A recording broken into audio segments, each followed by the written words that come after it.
여러분들이 예수님 믿기 전뿐만 아니라 후에도 여러분 가장 기쁘고 행복했던 순간은 언제셨습니까? 한번 생각해 보시기 바랍니다. 언제 가장 행복하셨어요? 저는 그럴 때 가장 행복했던 것 같아요. 지금 언제 행복하냐면, 물론 평상시도 행복합니다. 행복한 가정과 정말 우리 행복한 성도님들과 같이 있는 것 자체가 행복합니다. 그러나 가장 행복한 중에 하나는 기도하는 가운데 주님과 친밀한 교제 가운데 있게 될 때 가장 행복감을 느껴요. 주님 지금 부르셔도 좋습니다 라는 행복감을 느껴요. 또 한 가지는 우리가 주님과 친밀하면 관계가 회복되거든요. 하나님께서 저에게 허락하신 가정 안에서, 주 안에서 함께 친밀함 속에서 주 안에서 함께 교제하고 기뻐하고 할 때, 또 우리 성도들과 함께 자주 보지 못한 분이셨는데도 주 안에서 교제할 때 기쁘고 행복하고 함께 연합되고, 그런 속에서 교제할 때 정말 행복감을 그때 느낍니다. 그 중에서 가장 행복한 때를, 한 순간을 여러분 꼽는다면 언제시겠어요? 한 순간을 꼽으라면 우리가 이제 연애하게 될 때, 여러분 결혼하신 분들 많이 계시지만 특별히 결혼의 그 모든 기간을 살펴볼 때 연애 기간이 있지 않습니까? 그 처음 그 사랑의 기간이 있잖아요. 마치 그런 것처럼 예수님 처음 인격적으로 만나고 주를 고백하게 된 이후에 어느 정도 기간이 저에게 있어서 참 황홀한 기간으로 저 기억합니다. 그때 고1 때 제 아파트가 9층이었는데 아직도 기억이 나요. 복도 8층 복도에 올라가서 창문을 향해, 제가 굉장히 그 감수성이 예민했나 봐요. 창가에 그때 별이 있었습니다. 창가에 별을 바라보면서 참 이 찬양을 오래 불렀어요. 무슨 찬양을 부르냐면, 아시는지 모르겠습니다. 저 하늘나라 아기 별님 예수님의 사랑할까요? 저 넓은 바다 고기들은 예수님의 사랑할까요? 갑자기 또 울컥함이 또 올라오려는 거를 잘 끊었습니다. 예, 하나님, 저 하늘나라 별들이 주님의 사랑을 알까요? 말할 수 없는 참 은혜를 기억합니다. 그때 참 행복의 절정이었던 것 같아요. 지금도 행복하지만, 근데 신앙생활하면서 이런 고민이 생겼어요. 예수님 믿고 구원받고 하나님 나와 함께 하시고 행복한데 왜 인생이 이렇게 힘들까? 힘들 때가 있을까? 가끔 보면 진짜 힘들 때 있잖아요, 여러분들. 왜 그런 어려움이 우리 인생에 찾아올까? 이런 고민들이 들기 시작한 적이 있어요. 여러분, 이런 고민 있으셨습니까? 있으셨어요? 없진 않으셨죠? 오늘 이 시간에는 성도의 삶이 힘들고 어려운 이유와 이처럼 힘든 인생 속에서 승리하는 그 원리에 대해서 우리 두 가지로 함께 말씀을 살펴보면서 은혜를 나누고 기도하기로 합니다. 하나님이 나의 아버지가 되시는데 우리 인생이, 성도 인생이 왜 이렇게 때로는 감당할 수 없을 만큼 어렵고 힘들까? 첫 번째, 그 이유는 성도는 광야를 사는 사람들이기 때문입니다. 우리 인생은 영적으로 보면요, 정확히 광야를 사는 것과 광야를 사는 양떼들과 같은 그런 삶과 같아요. 한번 사진을 한번 볼까요? 이게 여러분 광야라는 곳입니다. 여러분 본 적 없으시죠? 본 적 있으신 분도 계실 거예요. 전 못 봤습니다. 저런 세상이 있다는 게. 또 넘겨주시겠어요? 이런 데가 광야예요, 여러분. 가도 저런 데만 있는 곳이 광야입니다. 한 번 더 사진 보여주세요. 양을 쳐도요, 여러분, 저기 유럽의 푸른 들판에서 양치는 그런 환상적인 양치기가 아니라 저런 데서 양을 치는 겁니다. 저게 광야의 삶이라는 것이에요. 어떤 단어가 떠오르세요? 황무지, 황폐한 곳. 과연 저기서 사람이 살 수 있을까? 이런 우리 생각이 듭니다. 구원받는 성도는 바로 이러한 광야의 삶을 시작한 것 같다는 것이에요. 이스라엘 백성들은 불과 3일 전만 해도요, 굉장히 기뻤어요. 말로 할 수 없이 행복했어요. 앞으로 어려움이 있을 것이라고는 상상도 못했을 거예요. 왜 그랬습니까? 홍해를 건넜거든요. 전에 애굽의 종으로 철저하게 종생활하다가 하나님의 은혜로 해방됐거든요. 자유함을 얻었거든요. 원수들이 눈앞에서 철저하게 무너지는 것을 그 하나님의 구원을 눈으로 목도했거든요. 그래서 해방 직후에 성도들은요, 그 하나님의 구원을 기뻐하면서 온종일 춤을 추면서 찬양을 드렸어요. 오늘 본문 바로 앞절인 20절과 21절을 보면 노란색을 보니까 모든 여인도 그를 따라 나오며 소고를 잡고 춤을 추니 너희는 여호와를 찬송하라. 모든 여인들이 나와서 춤을 추면서 찬양했어요. 하나님의 구원 은혜를 찬양했어요. 홍해를 이 건넌 사건은 신약 성경에서는 세례를 받은 것으로 그렇게 해석하고 있습니다. 즉 홍해 사건은 사망으로부터 생명으로 완전히 옮겨지는 구원받는 사건이에요. 이제는 돌아갈라야 다시 전으로 돌아갈 수 없는 놀라운 주의 구원의 은혜를 받은 그런 사건입니다. 그래서 죄와 사망으로부터 건진받은 하나님의 백성들은 너무나 기쁘고 말로 할 수 없이 행복감에 젖어 있었어요. 그런데 구원의 기쁨도 잠시 어떻습니까? 그 직후로 가나안으로 가는 광야의 삶이 시작이 되었다는 것이. 이것은 무엇을 보여주냐? 구원의 기쁨과 감격을 경험한 참 성도의 삶은 마치 이러한 광야를 사는 인생과 같다는 것을 보여주시는 것이. 예수님께서는 이 땅에서 공생을 시작하실 때 40일 동안 광야에서 금식하면서 지내셨어요. 이것은 단지 공생애를 시작하기 전에 각오를 다지는 시간이 아닙니다. 새로운 능력을 받는 시간이 아니에요. 주의 길을 가기 전에 어떤 40일 금식을 해야 된다는 그런 의미는 저는 아니라고 생각합니다. 예수님께서 40일 동안 금식하시면서 이 광야의 삶을 보여주신 것은 오늘 이스라엘 백성의 삶과 마찬가지예요. 구원받는 성도의 평생의 삶이 이 땅에서의 삶이 마치 광야의 삶과 같다는 것을 말씀해주고 계시는 것이에요. 동시에 광야에서 승리하는 삶의 그 승리의 원리에 대해서 우리에게 말씀해주고 계시는 것이에요. 구원의 은혜를 경험한 이스라엘 백성들, 척박한 광야에 들어섰어요. 한번 상상해 보십시오. 그런데 그 광야의 생활도 너무나 힘들고 그 걷는 것도 힘든데 자그만치 3일 동안이나 물이 없었어요. 아무리 걸어도 3일 동안 물을 발견하지 못했습니다. 그래서 기진맥진했어요. 그렇게 3일이 흘렀습니다. 3일째 되는 날 물을 발견했어요. 얼마나 기뻤을까요? 너무나 기쁜 마음으로 무리들이 뛰었겠죠. 물이다 하면서 뛰었겠죠. 근데 물을 헐레벌떡 가서 마셨더니 무슨 물이었습니까? 쓰디쓴 사람이 먹을 수 없는 물이었어요. 물이 아니었어요. 이게 웬일입니까? 물은 너무나 썼어요. 여러분 그 절망감이 상상이 되시겠어요? 기대감을 가지고 달려갔는데 마셔보니 쓴물이에요. 그 절망은 폭발했습니다. 다시 모세를 원망하기 시작했어요. 불평이 폭발했습니다. 도대체 어떻게 이런 걸 마시라는 거예요? 어떻게 나에게 이럴 수 있습니까? 이게 뭡니까? 우리의 처지가 뭐예요? 불평하고 모세를 대적하기 시작했어요. 근데 여기에서 한 가지 짚고 넘어가야 될 본질적인 질문을 하나 하기를 원합니다. 무엇이냐면 이들은 왜 불평했을까 하는 것이. 이들은 왜 불평했을까?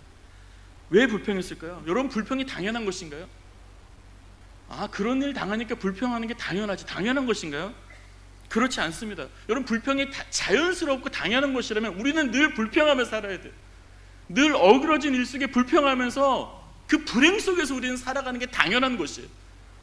왜 이들은 불평했을까? 여러분 여행 좋아하십니까? 고개를 한번 끄덕여 주시겠어요? 여행을 좋아하십니까? 안 좋아하시는 분도 계시네요. 아마 그러실 수 있어요.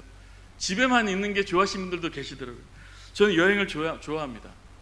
늘 마음속으로는 여행을 꿈꿔요. 어딘가 떠날 것을 늘 꿈꿉니다.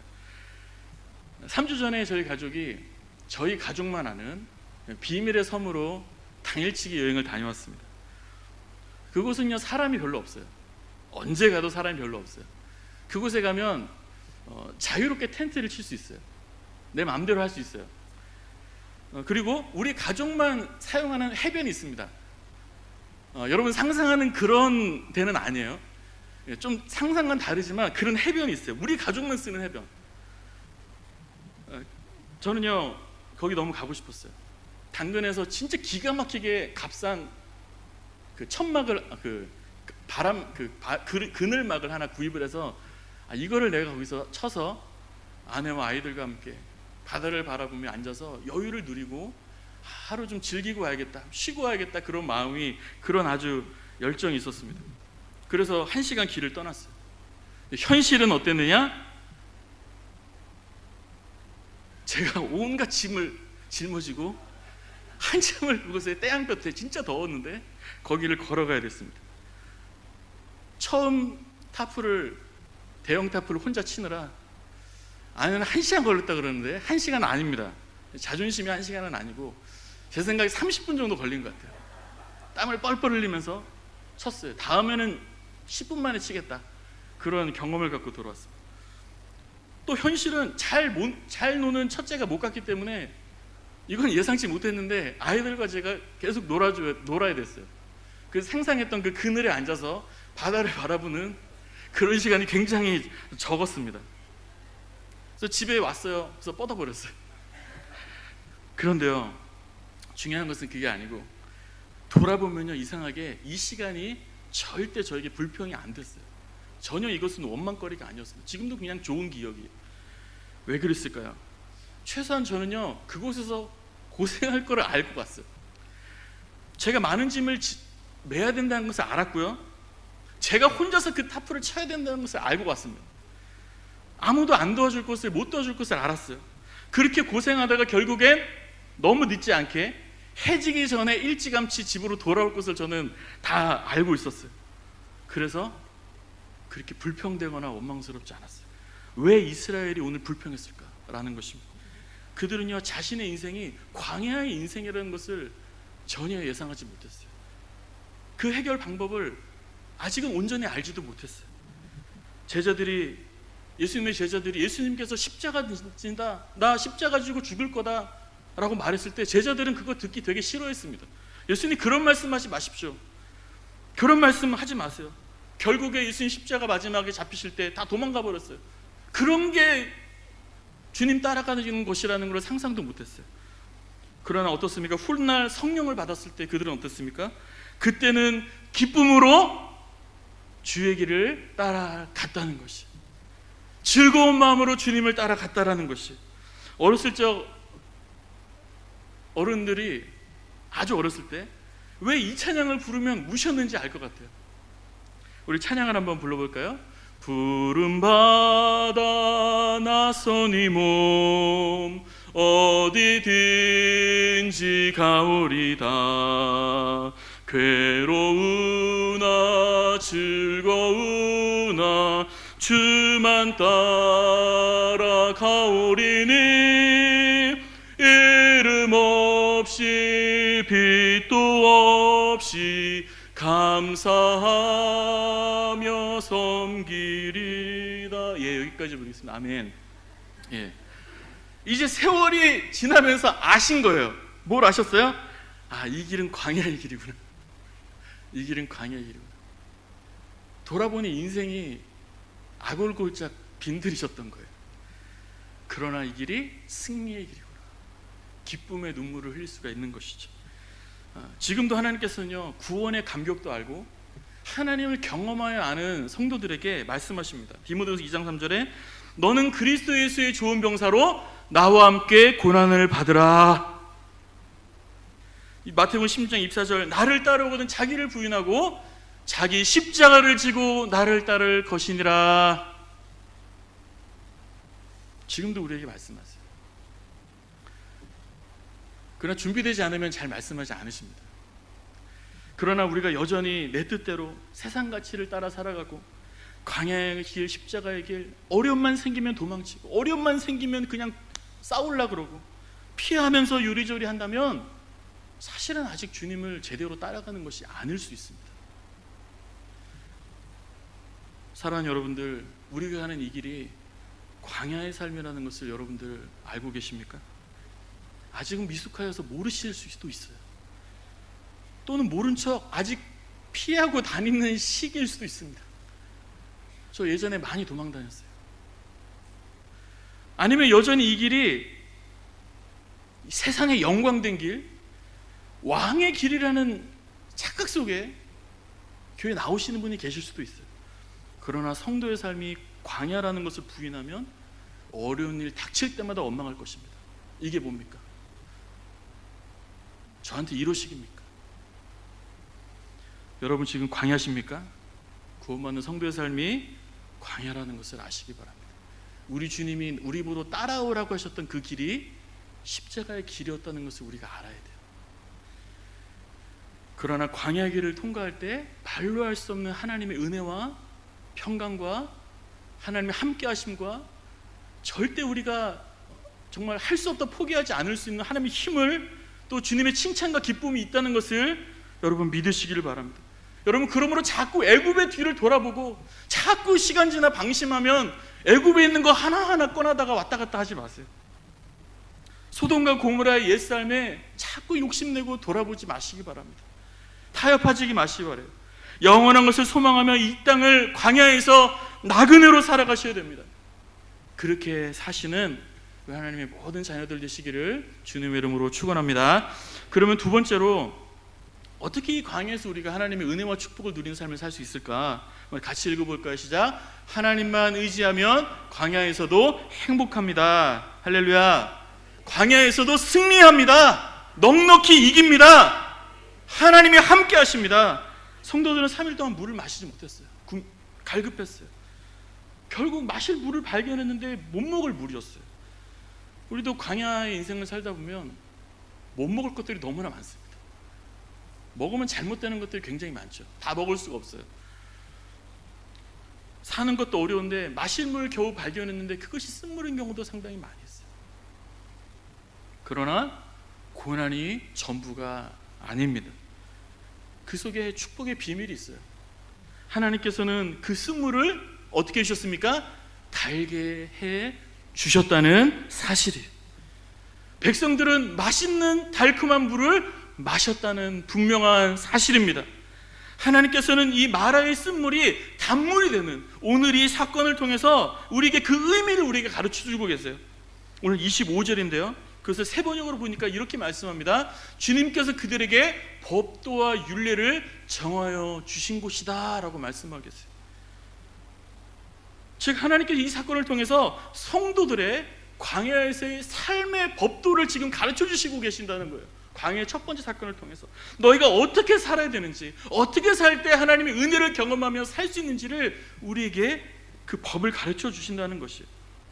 사진으로 또 한 장 보겠습니다. 뭐가 보이십니까? 양이 보이시죠? 행복해 보이십니까? 찾다 보니까 굉장히 행복해 보이는 양인 것 같아요. 토실토실하고 잘 먹은 그런 이제 굉장히 좋은 양입니다. 광야에서도 양들이요 토실토실해요. 살도 찌고 아주 행복하게 살아요. 이유가 뭘까요? 여러분 양은요 시력이 안 좋습니다. 뭐 이렇게 보고 잘 보이지가 않는데요. 그들이 어떻게 길을 따라갑니까? 오직 목자의 음성을 듣고 따라가는 거예요. 이 말은 무엇입니까? 다른 데를 기웃기웃 거리지 않고 오직 목자의 말씀만 따라간다는 거예요. 그럴 때 푸른 초장으로, 때로는 물가로 목자가 우리를 그렇게 인도해 주신다는 것이. 만약 거기서 튀어가지고 나는 잘 보인다, 내 마음대로 간다 뛰어가면 어떻게 될까요? 아까 그 광야의 사진이 기억나시죠? 살 수 있는 길이 없어요. 죽는 길밖에 없는 것이에요. 오직 목자의 음성에 귀를 기울이고 따라갈 때 그 양은 행복한 것이에요. 그 양은 살칠 수 있다는 것입니다. 우리 광야의 삶이 천국의 복된 삶의 여정이 된 원리도 바로 이와 같아요. 우리 사진을 하나 더 보겠습니다. 이게 이제 광야에서 풀을 먹는 양의 모습입니다. 한 장 더 보여주시겠어요? 이게 광야의 모습인데요 풀이 다 있는 게 아니에요. 여러분 상상하는 유럽의 그런 대푸른 초원이 있는 게 아니에요. 어쩌다가 산 비탈에 햇빛 잘 드는 곳에 약간의 풀이 조금 있는 거예요. 그런 대로 목자가 이리저리 길을 몇 날 며칠 가서 푸른 초장으로 양을 안내하는 것입니다. 저 길을 잘못 들면 낭떠러지가 될 수 있는 것이고요, 길을 잘못 들면 또 늑대와 야수들이 우거란 곳으로 갈 수도 있는 것이에요. 목자를 따라가야 한다는 것이죠.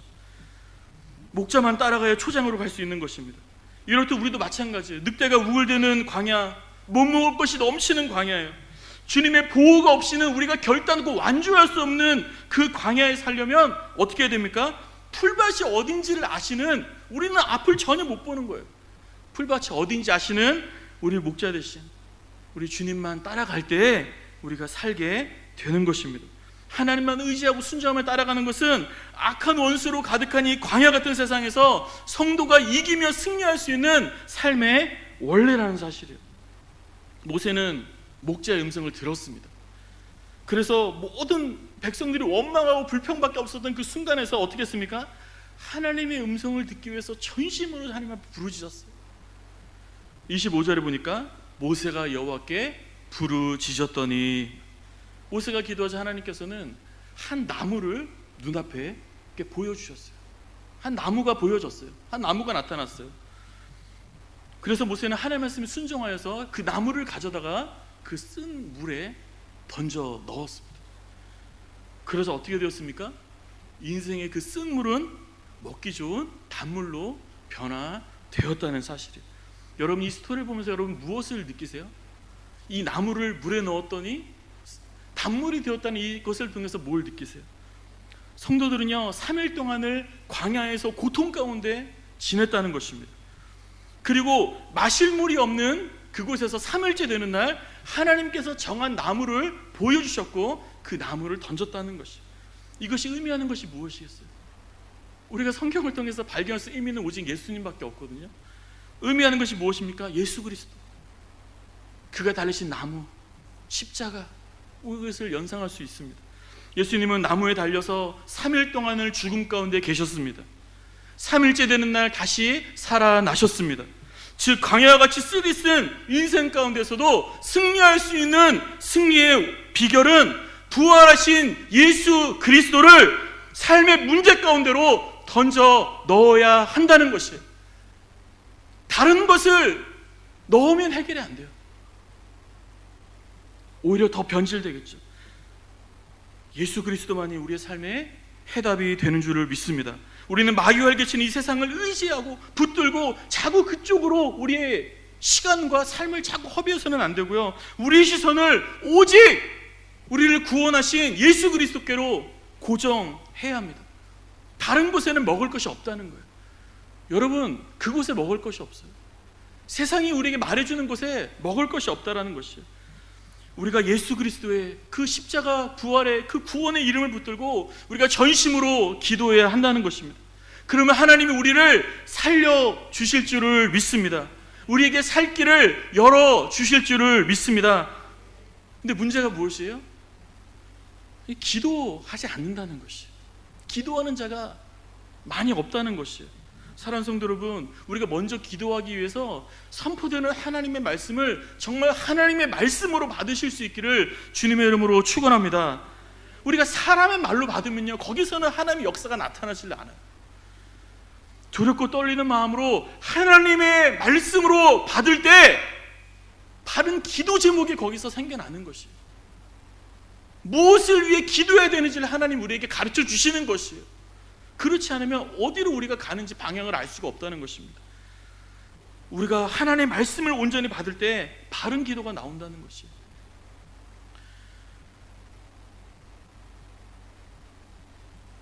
이 시간 저의 죄를 좀 이 시간 자백하기를 원합니다. 제가 하루에 얼마나 기도하나 요즘에 생각해 봤어요. 전보다 기도가 많이 좀 줄어든 것 같아요. 평균적으로 1시간 정도 기도합니다. 저의 삶을 좀 나눕니다. 부끄럽습니다. 이 부끄러운 말을 해야 되나 몇 번을 지웠다가 썼지만 결국 말합니다. 고작 1시간 하나님 앞에 기도하면서 주의를 한다고, 하나님의 생명을 맡은, 양떼들의 생명을 맡은 교육자로서 산다고, 그렇게 살아가겠다고 말하는 것이 너무 부끄러워요. 제가 오늘 앞에서 이 고백을 했기 때문에 저는 기도를 더 하게 될 것입니다. 하나님, 저의 죄를 용서해 주옵소서. 설교를 준비하면서 기도하게 되었어요. 내가 이러면서 무슨 내가 목회자의 길을 가겠다고 말할 수 있겠는가? 여러분, 하루에 얼마씩 기도하십니까? 기도하는 시간은 사실 그렇게 중요한 것은 아니에요.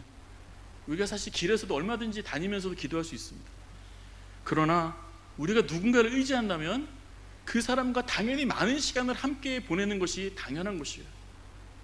다른 여지가 없습니다. 우리는 하나님만을 의지하면서 전심으로 하나님 앞에 우리가 기도를 회복해야 합니다. 우리가 양다리를 걸쳐서는 안 돼요. 기도의 양다리를 걸쳐서는 안 됩니다. 이것이 무슨 말이냐? 하나님께 기도하고 여전히 내 자신을 의지하는 것이 양다리 기도예요. 하나님께 기도하느라 많은 시간을 보내는데 솔직히 주님을 신뢰하지 않는 기도예요. 솔직히 주님을 믿지 않는 거예요. 뭐 주님 안 돼도 괜찮습니다. 제 나름대로 방법이 있어요. 주님. 다른 길이 있어요. 이것이 양다리 기도라는 것이에요. 과학과 의학과 지식이 발전합니다. 그러면서 하나님을 의지하는 성도가 점점 줄어들어요. 왜냐? 우리가 네이버 검색하면 다 나오거든요. 이제 AI 검색하면 뭐 답이 다 나오는 것 같아요. 전력을 다한 기도가 사라집니다. 그래서 주님이 미리 경계하신 거예요. 누가복음 18장 8절에 그러나 인자가 올 때에 세상에서 믿음을 보겠느냐? 너희가 나를 의지하겠느냐?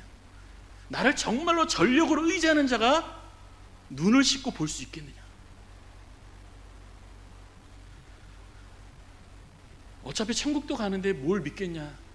그런 분이 계실지 모르겠어요.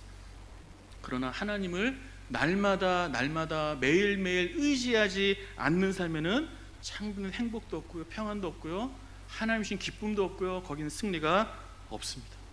왜냐하면 우리가 사는 삶은 영적으로 광야이기 때문에 하나님의 도우심이 없이는 하루도 버틸 수 없는 것이기 때문이에요.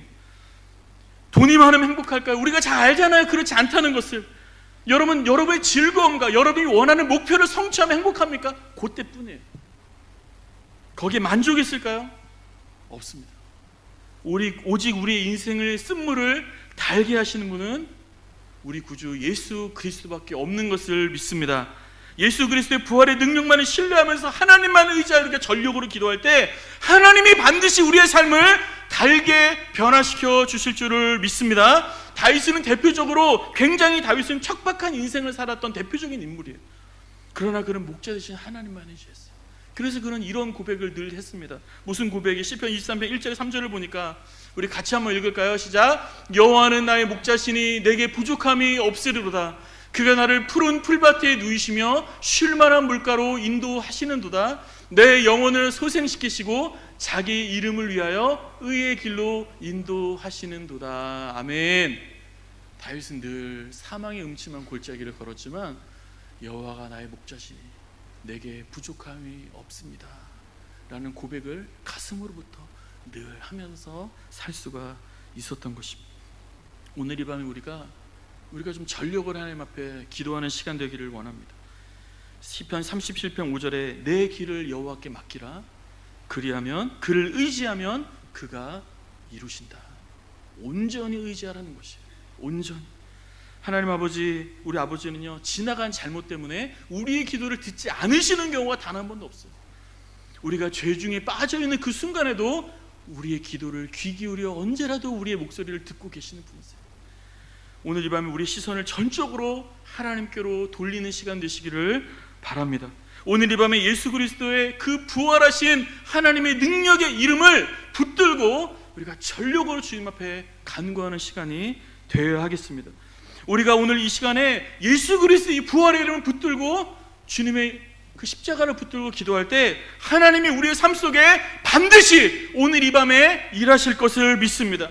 하나님 이 밤에 우리의 삶을 치료하시고 고치시고 우리의 삶의 방향을 온전케 하실 것을 믿습니다. 바로 이 척박한 광야의 삶 속에서 이 예수 그리스도로 말미암아 하나님께서 달콤하게 주시는 이 놀라운 은혜를 체험하며 사시기를 주님의 이름으로 축원합니다.